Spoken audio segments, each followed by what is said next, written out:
Introducing our next keynote speaker.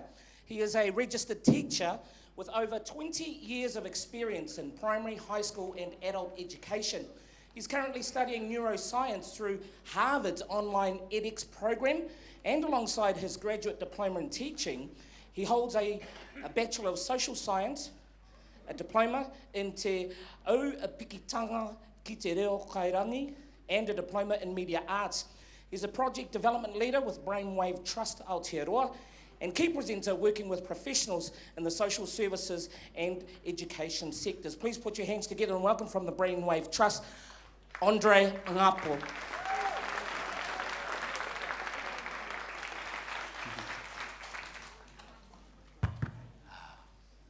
Tēnā koutou katoa.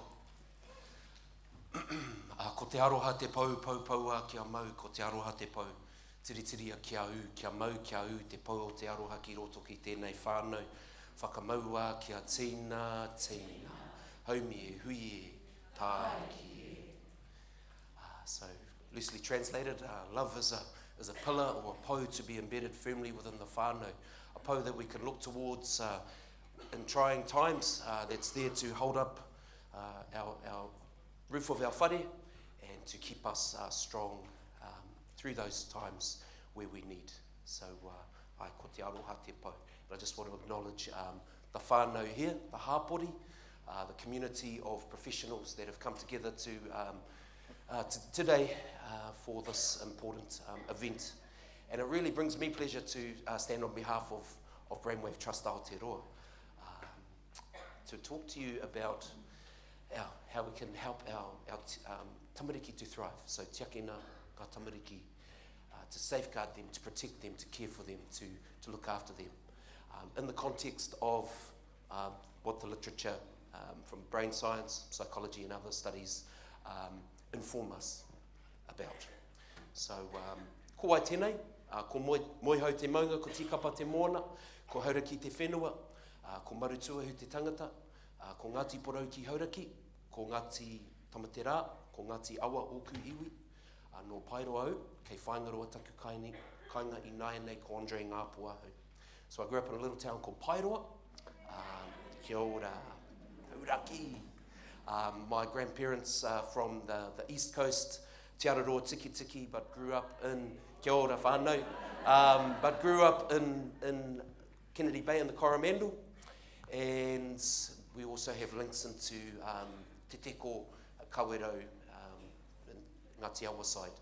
So many links, as well as anyone from Scotland. I'm probably related to you as well, especially if you're from the great clan MacGregor. So yeah, I really want to just spend this time summarising and simplifying some of the key messages, and really also trying to help you to think, how can I take some of this information and use this with whānau? Because at the end of the day, there's many fancy words, many terms and anatomical terms and neurobiological facts and figures which I could give you, but really is it going to help you with the whānau? Now, in Brainwave, we say that we're a how-come organisation. So we talk about some of this, well, how come this happens and how come that happens, and more of the why.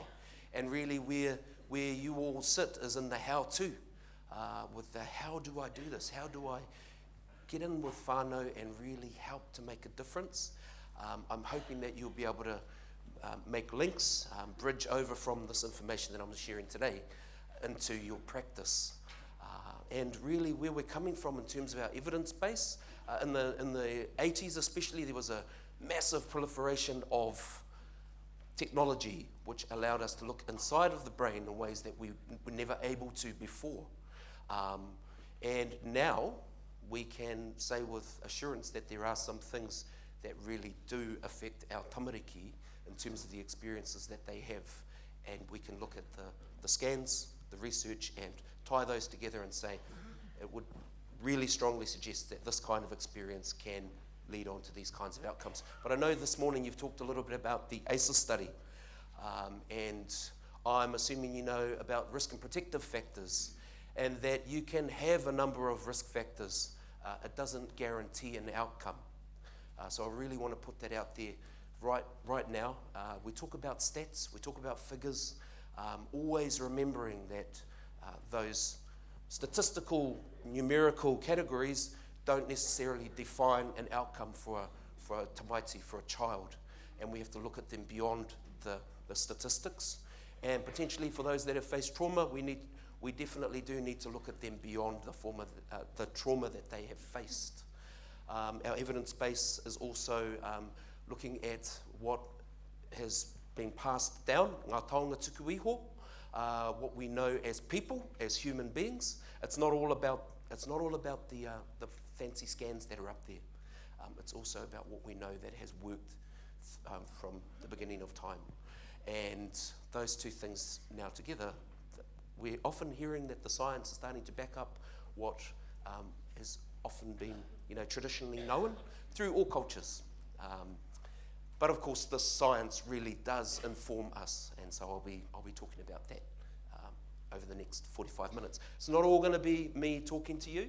It's going to be a little bit of interaction as well. So just be ready, and I might call my mate out as well to give me a hand at some stage because he's so good at it. All right. So I just want to get this here. All right. So one thing I like to do is culturally embed things. So for myself, being Māori, I like to embed things culturally and in my mātauranga and maramatanga, my understanding. So ngā piki me ngā heke, in life, there are ups and downs. ACEs study, you will know that there are, if you have 4 or more of those ACEs, then you're more likely to have certain specific outcomes. In every life, there are ups and downs. Sadly, for some of our young ones, their mana has not been respected, and their tapu has been, and mana and tapu have been trampled upon. And we know that what happens to a child can help or get in the way of their healthy development. So if we're to look at this logo that was designed back in the 90s, it really does sum up so much of that message, and it really does encapsulate the concept of hauora, and I will be coming back to hauora a little bit later on. But head, hearts, hand and health.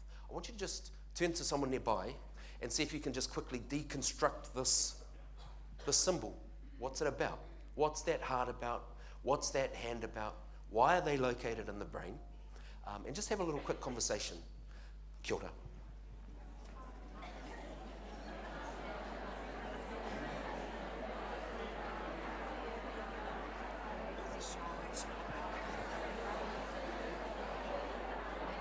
Oh, yeah.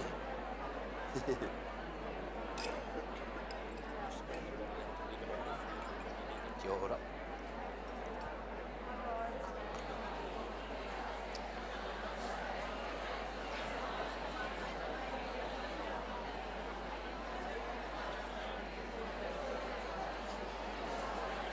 Okay, kia ora koutou.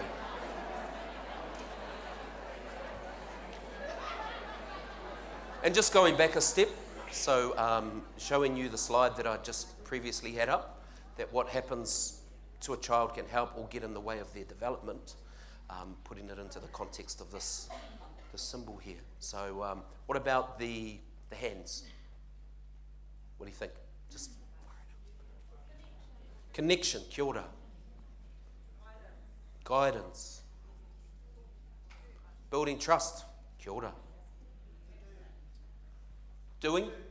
Yep, doing. Actions, behaviour. Yes. What was that one? Yes, kia ora. All right, one more? Family. Yes. Thank you. So those things can help or can get in the way depending on what kind of things happen, the doing, depending on what goes on in the family, depending on whether it's a helping hand or a different kind of hand. All right, so what about that heart there? Love. Yep. Now, I just want to get a bit of an indication. How many of you guys here have already attended a Brainwave seminar before? Because I know that, yeah, we're working in a space where many have. So this is going to be a lot of revision for you guys, but remember about stress hormones, stress chemicals? Yeah. And how when we have big feelings, we, especially ones that are stressful, we can release those stress hormones. But there are other chemicals within the brain, right? So we've got those we've got dopamine and serotonin and all of those kinds of things. Now, why am I talking about that? Why did I randomly just talk about that in context of the heart? Well, the heart, when you feel things, your brain is active. Our brain, we're not just a brain, right? We're not just a brain. You might have heard Ken Robinson say, we're not just this brain walking around on two legs. We are people, we are whole people. And our feelings can be directly impacted by this brain. They work in unison. The body and the brain work in unison. So that heart can represent feelings, but it can go deeper than that into health. So as you know, having been listening to ACEs, how those adverse childhood experiences can disrupt the development or alter the development. So the young child adapts to their environment in a different way. It changes the course of the way that their bodies and their brains actually function and work. So that heart, yep, it is love. And that koru could be that spiraling, infinite, unconditional love, ake, ake, ake. And also, it's really deeply about health. Your brain and your heart are connected. I know this when I'm in my car and I hear brakes screeching up behind me, or when something randomly, a magpie. I grew up around magpies, and whoosh, they swoop down, and what happens to my heart? It starts pumping. My brain and my heart are intimately connected directly with nerves that travel through your brain stem, right down there. So, very, very deep symbol. What about the head? Tapu, very, very sacred. And our thinking, eh? So many of you will have heard the terms about prefrontal cortex or frontal lobe. Sometimes I think it's just very helpful to break it down into simple terms. The things we do, the things we feel, the things we think can be shaped by the experiences that we have. It's not just about the experiences. What's the other half of the equation, or other part of the equation? There's the experiences that we have, and there are the genes that we're born with. So, very, very deep symbol right there. So, what we do know is that those early experiences can last a lifetime, can set up the child's body and brain for the future. And that includes ngā piki, those ups, and ngā heke, those downs, through the lifespan. But I really want to put this out there. We've got a pepe on the stage here. And I'm looking at people that are no longer pepe, and everybody in this room has the ability to change. Change is always possible at whatever age you are. But what we do know, and what I share with the people that I work with, so I've just this morning come from Spring Hill Prison working with a group of dads. And the clear message is, the earlier the better. It's a simple message, but really it is so important. The earlier the better. And change is possible at any time. We can always grow. And one of the favourite ones I love to share with all audiences is that, we're not leopards. So people say, oh, leopard can't change its spots. We're not leopards, we can change. And if you have gone a bit further into this and you want to go further into this, you can check out this concept of neuroplasticity. All right, neuroplasticity. Plastic, well, why plastic? Because it's adaptable, it's moldable. Our brain can be shaped and molded by the experiences that we have. If we have a young one that's had some tough experiences and is lacking in trust, that can change over time. Just as we can change, they can change. However, simple message, the earlier, the better. All right, so I want to talk about he ngākau aroha. He ngākau aroha. So we know about aroha. What's a ngākau? Heart, eye. So this heart of love, this ngākau aroha, is really about tamariki need to feel loved. And what is ngākau aroha? Well, it's many things. There's many terms for it. There's a whole host of them. And really we've got, in our presentations, and I'll do some shameless plugging here, but we do have some funding for you if you have audiences who aren't able to afford it. If you can pull together an audience of 10 or more, we can provide a half-day workshop, Te Akina Te Tamaiti, or we can provide seminars nurturing your tamariki for the parents that you work with.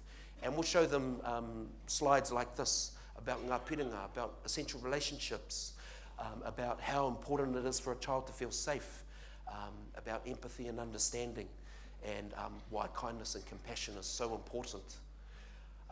So we've got ngākau aroha, but I want to just ask you to talk amongst each other for a minute about this next slide. Ngākau aroha builds resilience. So ngākau aroha builds skills, learning, trust and confidence to explore and face life's challenges. So what I'd like you to do, have a little quick chat amongst yourselves, have a talk about resilience. Okay, do you actually know what it is? Have you talked about it in this conference yet, resilience? No? Okay, what is it? And what do you think helps build it? I mean, some of the answers are already there, of course, but you know, how have you seen it be built in the you know, your day-to-day working interactions and the people you work with? How have you seen this resilience come through? Maybe you've got a quick story about someone that you know that faced some tough times and came through that other side. So what is resilience? And a little bit of quick sharing about that. Kia ora. Okay, kia ora koutou. Thank you. Sorry to have to cut short your discussion, your kōrero. Sorry to have to cut that short. I could see in there was a lot of bubbling kōrero happening, and so much. I'm really hoping that as these 2 days progress, that you'll continue to reflect on the stories of resilience that you've witnessed and sharing those with each other, because you know, really we are about messages of hope for whānau, but also it's just, you can feel so good in the sharing of these stories. And at times, working with whānau and tamariki, I understand, can be difficult. I've worked in education a long time, and it's not always, you know, what do they say, a bed of roses, or whatever those analogies are. But we do it out of, I believe, ngākau aroha, with them as well. But moving on to resilience, is anybody, what are some of those key words that we hear when we think of resilience? Those key terms. Stay? Yeah. So almost like steadfastness. Coping, bouncing back. Anyone ever heard of bouncing forward? Yeah. I'm always a little bit about using the word bouncing with children, because you know, it's like they're not basketballs. However, I do get the sentiment. I do understand. It's really about that, that being able to cope, but it's about so much more than just coping, right? I'm sure many of you have seen children that are coping, but how long are they able to cope for? Is there a straw that breaks the camel's back, so to speak? So, but coping is definitely one important aspect of resilience, along with a number of others. And there's a model, which I won't pull up for you today, but you can go and check it out. It's the 7 C's, as in the letter C, of resilience. And what I might do is, we'll see, I'll have to run up there and tutu with the slideshow later, but I can pop that up for you maybe at some point. But the 7 C's of resilience, coping is one of those. Confidence, connection, building character. There are more. All right, and what I do want to share though is a model which has been developed. Well, it's not a model, it's just some of the protective factors which can help to promote and build resilience within our tamariki.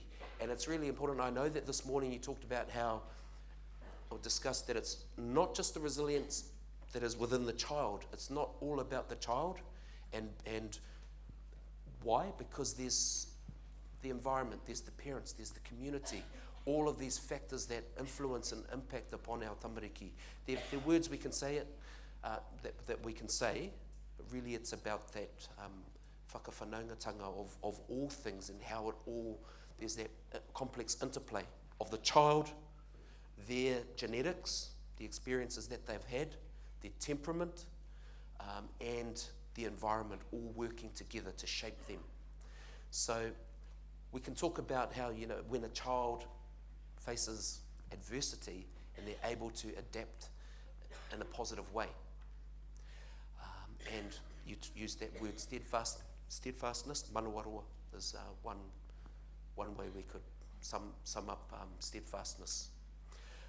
And I want to share these from Harvard. Okay, and you might recognise these as being suspiciously similar to Tā Mason's model of Te Whare Tapawhā. You can see the links, And I thought, when I saw this with Harvard, I thought, oh, that's very cool. So, growing confidence, self-belief and skills. Really, really important in terms of resilience. So, growing confidence, here I am, I'm 9 months old, and I'm starting to, my Auntie Trixie was 9 months old when she started to walk. And here she is, she's ready to go, and she really wants to get to that TV over there. And she's taking steps, she's building her confidence. She falls, but what do we learn when we fall? Well, it hurts, might not want to do it again in a hurry, but some self-belief. I can get back up, I can keep going. I have the skills within my body, my brain, my motor cortex, and my body are starting to connect up. They started to connect up before birth, but they're connecting up more. And as we grow, we build those foundations for them in the early years, and it grows and grows. Their skills grow, their self-belief grow, their confidence grows. Sadly, for some of our young ones, they haven't been fed, and their confidence has been diminished or squashed. And so, really, it's about all of us coming together to help build this stuff. Kia tau, so learning to settle, learning to calm, learning to self-regulate. So I've got this bottle, which I always have, and I recommend everybody to make something similar to this. It's a bottle. I don't know if you'll be able to see it. I'll hold it up to a light. Can you see what's in there? It's actually glitter and sequins. And I got this from building awesome whānau in Glen Innes. And they shared a jar with me with glitter in it. And you have to get the recipe right, but it's great because what it shows is many things. And the way I often use it is about self-regulation. That it takes time for a young one to settle and calm those emotions, to balance and regulate their emotions. And I also say perhaps it's those stress chemicals within the brain. And eventually, over time, young ones learn how to calm those stress chemicals themselves. Firstly, in the presence of an adult, it's called co-regulation, and then they learn to self-regulate. Many of you will have heard of the Dunedin longitudinal study, where they've looked at self-control, and the child's ability to self-regulate at an early age can be a key indicator of future outcomes, but not a guarantee. Always important to remember.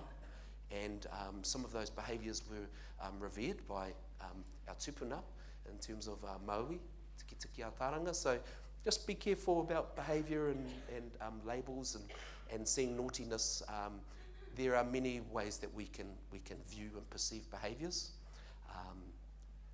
Developing independence, growing, learning about consequences out in the world.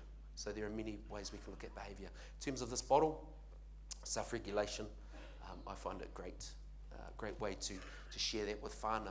And even in terms of their own stuff, so you might be having a tough day. Maybe there's a moment where you're feeling all the stress hormones in your body and you don't know what to do about it.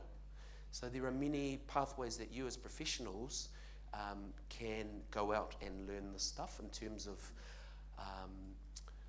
going online and learning. For many of our whānau, they might not take that step. It could be your recommendation to go and find someone who can help them develop and build some skills.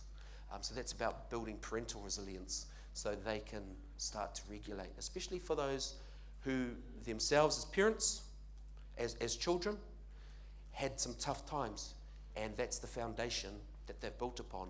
So when they get into adulthood, they're still not able to regulate themselves well. Can they learn? Change is always possible, yes. Earlier the better, but change is always possible. And anyone who's been on an addictions pathway, has worked in addictions, knows that change is always definitely possible.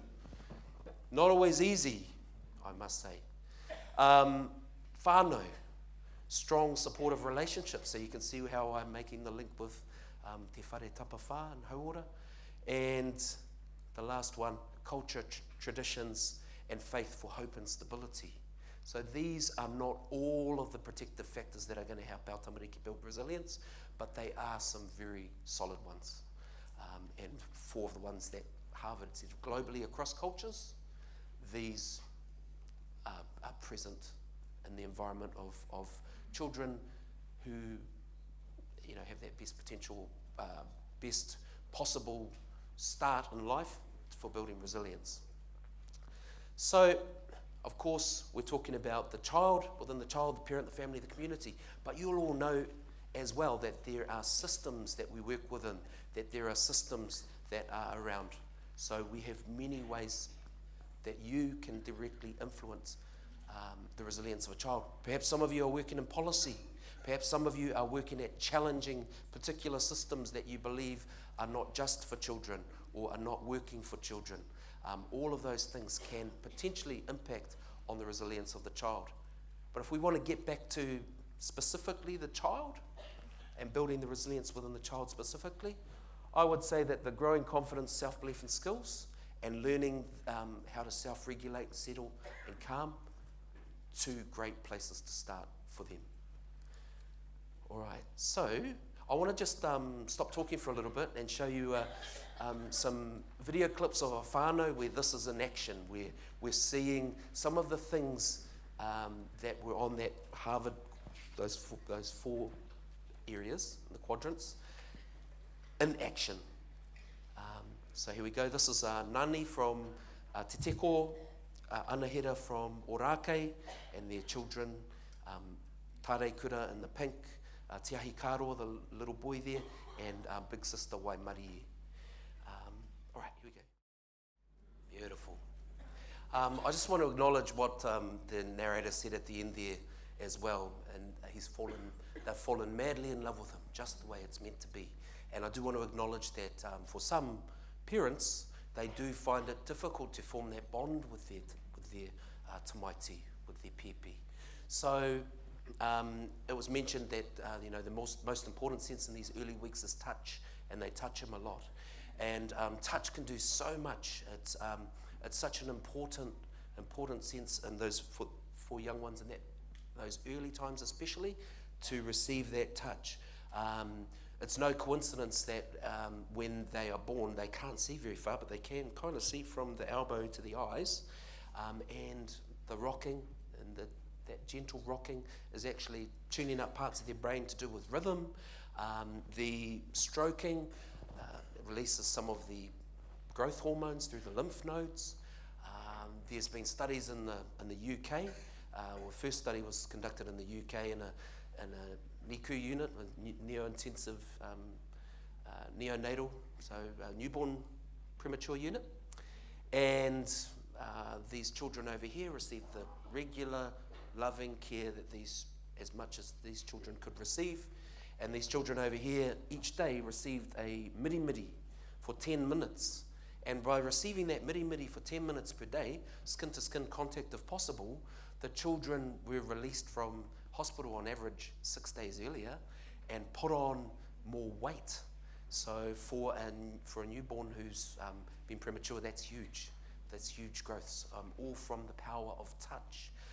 If you are working with a mum who is finding it difficult to touch, struggling for some reason, perhaps because of her own past, or because of an inability to bond, postnatal depression, miri-miri is one way that can be promoted as potentially forming that bond with the child.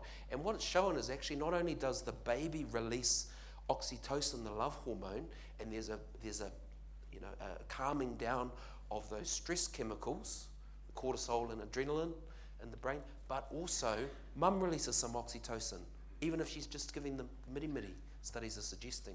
So there are ways to promote the bond when that doesn't happen. All right. So I just want my friend at the back there, would you mind to just go to the very, very last slide of the slideshow? We're just going, and then we'll go back to slide 16. So there's a slide here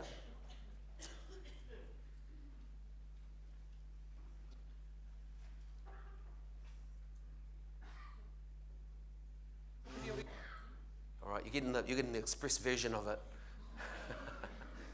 All right, so there you go. For those of you that are real fast, you've just kind of seen everything. Yep, can you keep going, please? Next one. Yep, that one. Thank you. We got there. All right, so what I often do with whānau is I talk about, what are your hopes for your children and what do your kids need? It's not about us as experts or me as a person who knows a bit about brain science to come in and go, this is what you need to do with your kids. You will find that people tend to know. So I do this activity where I get them to draw a tree, or I'll actually give them a tree and roots below the soil line and a nice healthy tree, and I'll say, what are the things that your kids need? And you will have seen them in that video with Te Aupikitanga-ki-te-Reo-Kairangi and with Tarekura and all the things that were going on. And so not to draw it out because I know I'm preaching to the converted here, but many things will come up. Awhi, loving touch, play to feel loved, space to explore, stimulation, stability, time, words, kanohi ki te kanohi. Why is that important? Because that's about having face-to-face interactions with real people in the real world. I was working with a group at Papatoetoe High School, and we came up with kids need, they need those relationships and that love, but also their ABCs and their 1, 2, 3s, not iPads and TVs, because they're not getting real face-to-face interactions with real people. It makes sense. If we want them to be learning about the real world, about people, it's all about whānau, whanaungatanga, relationships, and kanohi ki te kanohi. And then around the top, I asked them, after we've done this one, so what do you want for your kids in the future? Let's say when they are the age that you are now, what do you want for them? What do you want them to have? Where do you want them to be? When I work with men and women in prison, they will inevitably say, not here and not in this kind of life. They come up with many things. And if we put this stuff in, we're more likely to get that stuff out. It's not always going to happen. What do we know about risk and protective factors? Just because someone has experienced something doesn't mean they're going to end up in a certain point. It's not a guarantee. I've said that about 4 or 5 times now, I believe. But it is really important. Okay, my friend, if you could go back to slide 16. Are you able to just click on that little icon with all the dots on it? It'll bring up, and then you can just skip straight back to 16. Thank you. Oh, yeah, you're on it. Cool.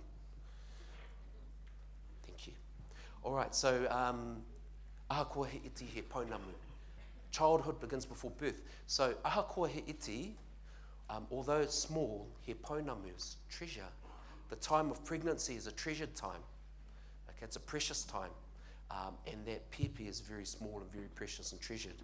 So, of course, there are things that are going to impact during that time. And what we know is needed, once again, preaching to the converted, safe, nurturing environment, good nutrition, and avoiding that excess stress, alcohol, cigarettes, and drugs.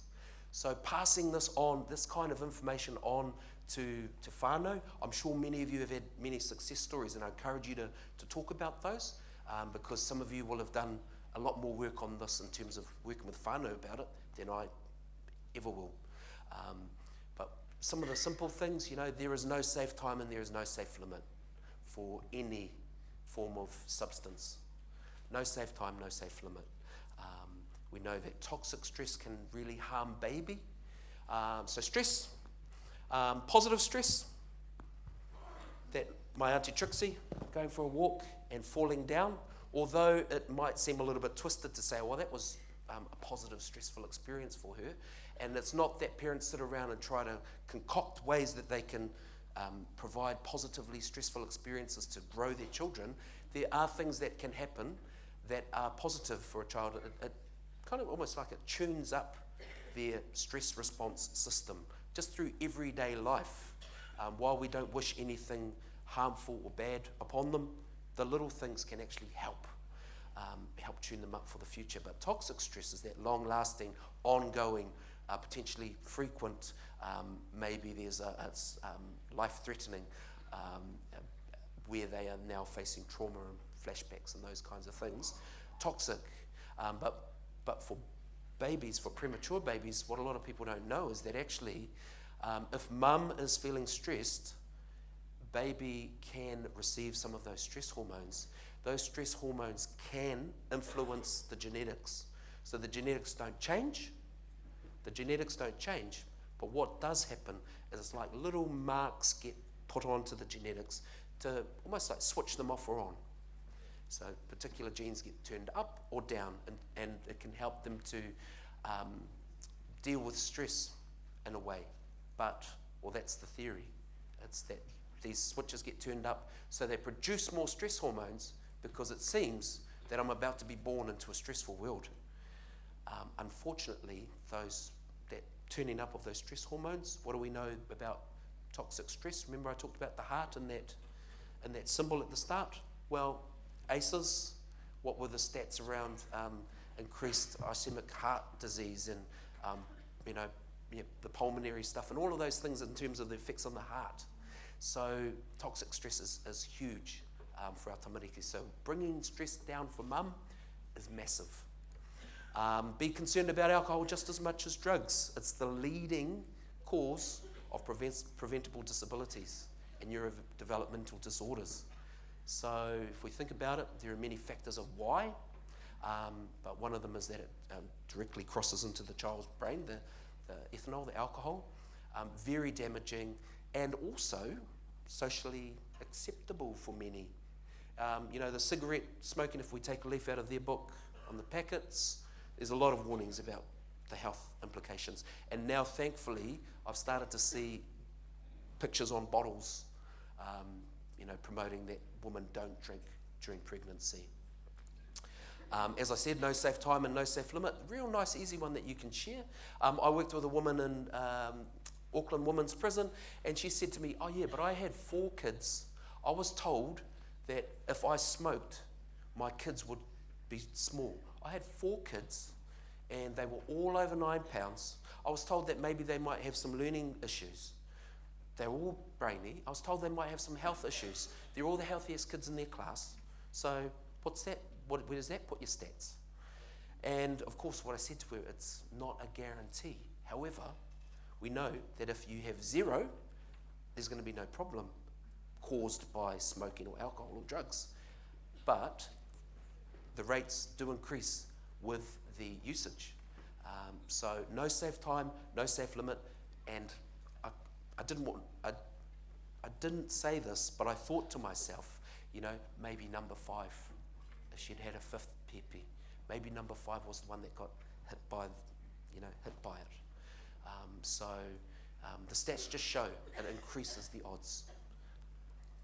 Not all effects can be seen at birth. It's something that you'll know. So maybe you'll be working with whānau and they say, my kids are fine. They're all good. It may show up a little bit later. So whilst not in the first year of life, a little bit later, but it is important to let them know, just to keep an eye on potential indicators, health issues, behaviour issues, social skills. And what do we also know about these risk factors? That where there's one, there's often more. So it might be difficult to pinpoint, but you guys have a really great role in promoting the best kind of health, best kind of pregnancy, being a healthy pregnancy. And that's all of we all share that role together. All right, poi poi a te kākano kia pua wai. So nurture the seed so it may blossom, and what do we know? Children's brain development is influenced by their experiences, as we've discussed. So I want you to just have a little tap your mate on the shoulder and just see if you can identify any of those parts of the brain. Do you know what any of those parts of the brain are called? And yeah, some of you will, because lots of you have been to a brainwave presentation before. Can everybody please pop your 2 fists together? You might have seen this one before. It's roughly the size of your brain there. Roughly the size of your brain. What about up in the front here? Prefrontal cortex. Had someone say that one? Decision making, planning, logic, reasoning. I walk into a staff room at a school that I'm presenting at, and I see a really, really nice cake. I saw this YouTube video the other day of this boy, and he just walked up to the cake, and he was about that level of the bench, and he just went up to it and kind of went, Just took a big lick up the cake. My prefrontal cortex is the part that stops me from doing that, even though I really love the look of that cake. All right. What about in the middle there with the memory? Hippocampus? Yep. Hippocampus, that's the one. I call it like the library within the brain, or it's like the Google hard disk, Google Drive, where things are stored. Threats and emotions. Yeah, that's in the limbic system. Kia ora. Yep. Along with the hippocampus. The amygdala. I talk about that one as a threat detector or a smoke detector, threat sensor. So sometimes with people I work with, I'll say, you know, your child, they know that fire's hot because you've told them and they can kind of feel it, but then they touch it, now they really know. And they might be so young that they don't remember it, but in that amygdala there, to do with threats and emotion, there's a really, really big like poster on the wall that says, beware, fires burn. You know, so although it's not exactly like that, what that amygdala does is it's on the constant lookout for threats.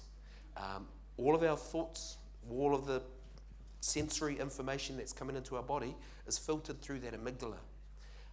And depending on where our focus lies, sometimes we'll notice it, sometimes we won't. But most of the time we do.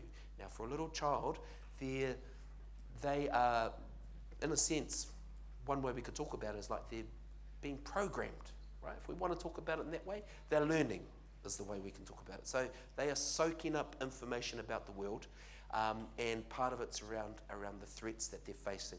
Part of it is that they're building memories. That hippocampus comes online about 2 to 4 years of age. It's actually always online, but it's getting to a point of maturity where you can start to remember stuff sometimes around 2 to 4. I've got friends who were 7 and very onto it people, just can't remember anything before 7. That's okay. What about that part that says survival functions, the autonomic stuff, the automatic responses, brainstem, kia ora. And you heard in that video, the most developed part of Te Aupikitanga-ki-te-Reo's brain is his brainstem, the part that's important for survival. So I'm now going to show you another video. Oh, actually, no, I'm going to do a couple of other things first. As I've mentioned, that baby's brain is primed and ready to adapt to the environment. And the brain, beautiful, having a big yawn. Yeah. And, you know, if our pipi are nurtured and awhi and all of those things that are around the bottom of the tree that I showed you before, then they're going to develop potentially one kind of brain compared to a child who's been subjected to some of the stuff in those ACEs or even witnessed domestic violence and abuse. So we'll talk a bit more about that as we go, but I just want to ask you a couple of questions. So if here, and some of you sharp-eyed people will have spotted this already, if this is a baby's brain at birth, about 300 to 400 grams, and here's an adult's brain, about 1,400 grams, where do you think on this continuum is going to be a 3-year-old's brain weight? So here we go. I'll go along. You just say stop when I get to it. 3-year-old.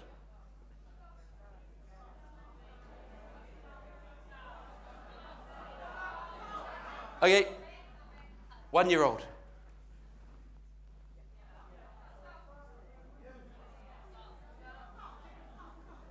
I'll just go all the way to the end just to, just make it fair. Here we go. 3 years old, 1,200 grams. And by the time a child is 1, their brain will have potentially tripled in size. So much of this growth can be accounted for by the experiences that they have. One way I talk about it with parents, it's like a sponge. You take it off the shelf, plunge it in a bucket of water, it's going to soak up the water. Child, you plunge them into life, or plunge is probably not the right word, but immerse them in beauty and wonder, and their brain is going to soak that up. So here's a little video with showing Tare Kura, some of her learnings. You will hear, I think there's a few descriptions of Tare Kura, and we'll talk about those afterwards too.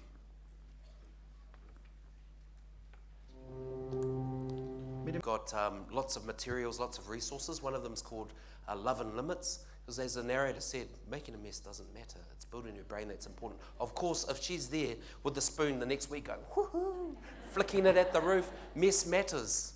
So there are limits, but limits with love. So there's that great article, Limits with Love. There's an article called Stress, the Good, the Bad and the Ugly. Many articles that you can find at brainwave.org.nz under our newsletters section. So I just want to quickly round off with a few things. So she's building super fast pathways in her brain. I often talk to audiences or parents that we're helping them join the dots, especially up here in the prefrontal cortex. Big difference between our little ones and us is that they just haven't had the experience and they haven't made the connections between the different parts of their brain, especially in that prefrontal cortex area. So they're making connections, pathways, call them circuits, to do with what? Relationships, decision making, problem solving. So they're building this. We're building the circuitry within their brain. We can just call it growth, learning, development. And we can talk about in terms of this, in terms of hardwiring. So at the top there, you've got a child who is learning a lot of language, and their brain is being fed. Te kai a te rangatira, he kōrero, he kōrero, he kōrero. You know, the food of the chiefs is that conversation, that talking.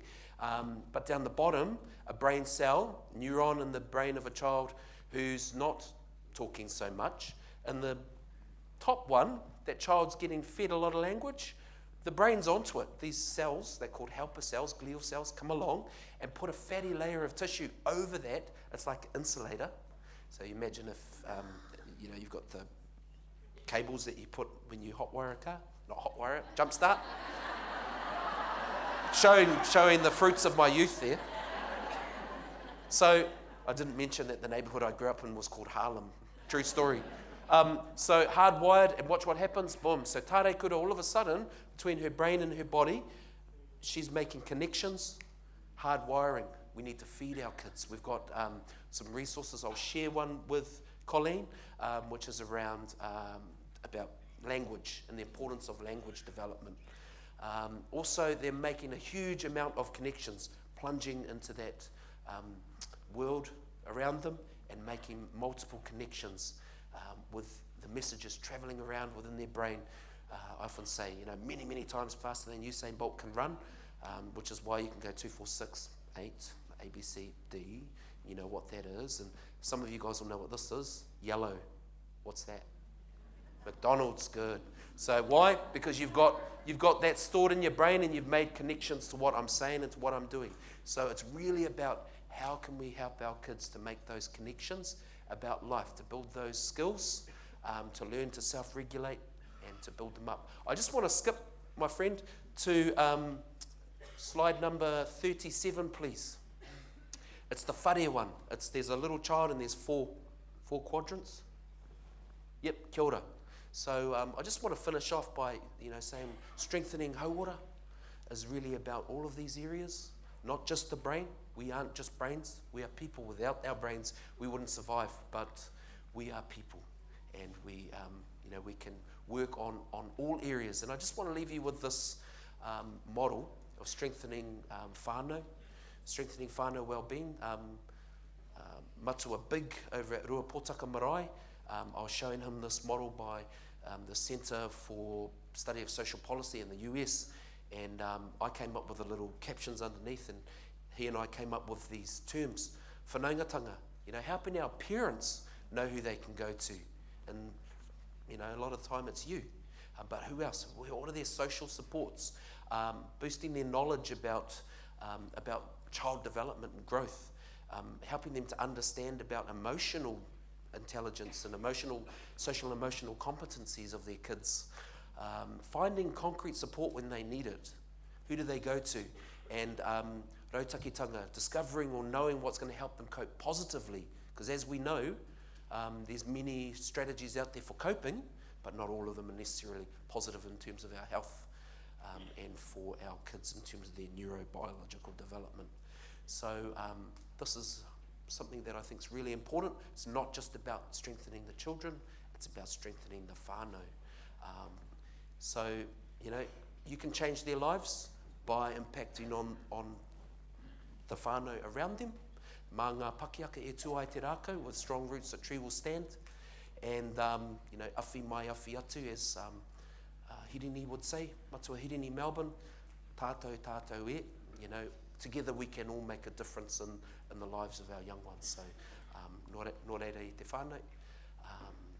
Just the last thing I will say is that on the next slide there are some contact details if you want to get in touch with us, take advantage of that funding for your audiences. I'd love to come out, and we've got a team that can come out to different rohe to connect up with your whānau. So nō reira I te whānau, tēnā koutou, tēnā koutou, tēnā tātou katoa. Kia ora.